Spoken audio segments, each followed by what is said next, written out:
दोस्तों, आपका स्वागत है the series of top 10 haunted places in the world के पार्ट 4 में। आज हम आपको अमेरिका के एक ऐसे घर के बारे में बताएंगे जो अपने ही लोगों की मौत, हत्या और उनकी आत्महत्याओं की कहानी बयां करता है। इस घर के लोग तो आज इस दुनिया में नहीं हैं, लेकिन उनकी रूहें आज भी इन घरों में मौजूद हैं। अमेरिका के लुइसियाना प्रांत के सेंट फ्रांसिस विले में मौजूद इस घर को मिल्डलेस प्लांटेशन के नाम से जाना जाता है। मिल्डलेस प्लांटेशन का निर्माण सन 1794 में एक अमेरिकी नागरिक डेविड ब्रैडफोर्ड ने कराया था। डेविड ब्रैडफोर्ड का जन्म अमेरिका में ही हुआ था और वो वहीं पर व्यापार करता था। उस समय उन्होंने एलिजाबेथ नामक महिला से विवाह किया और कुछ समय बाद उनके 5 बच्चे भी हुए। 5 बच्चों के बाद डेविड को एक बड़े मकान की जरूरत पड़ी, इसलिए उसने इस मकान का निर्माण कराया। मिल्डलेस प्लांटेशन में रहने वाले लोगों की एक के बाद एक करके 10 लोगों की मौत हुई। इस मकान को बनाकर डेविड भी इस मकान में ज्यादा दिन नहीं रह पाए। कुछ सालों बाद उनकी भी मौत हो गई। मौत से पहले उन्होंने आर्थिक तंगी के चलते अपना यह मकान एक शिक्षक बायू सारा को बेच दिया था।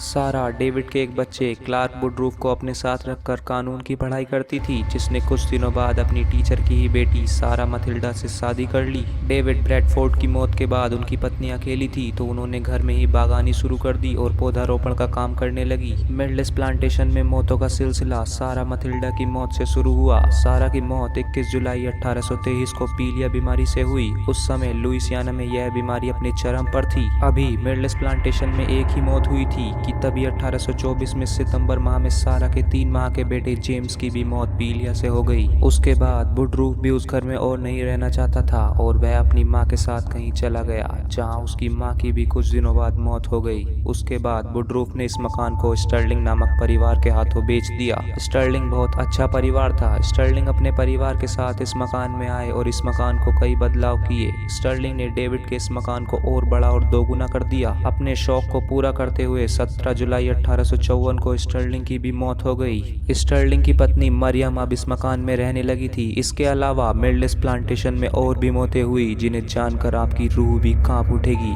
आज भी मिल्डलेस प्लांटेशन में रूहों का पूरी तरह से कब्जा है। यह मकान कई हत्याओं और आत्महत्याओं का गवाह है। मकान की सीढ़ियों के पास जाते समय आपको ऐसा लगेगा कि सारा सीढ़ियों से उतर रही है। कई लोगों ने सारा को और उनके बच्चों को कमरे में दौड़ते हुए देखने का दावा भी किया है। मकान के पीछे वाले हिस्से में एक पुराना पेड़ है, जहां एक महिला का शव पेड़ से लटका हुआ दिखाई दे सकता है। इसके अलावा मिल्डलेस प्लांटेशन का वो कमरा जहां आखिरी बार पार्टी की गई थी, उस कमरे में आज भी उस केक की महक को महसूस किया जा सकता है।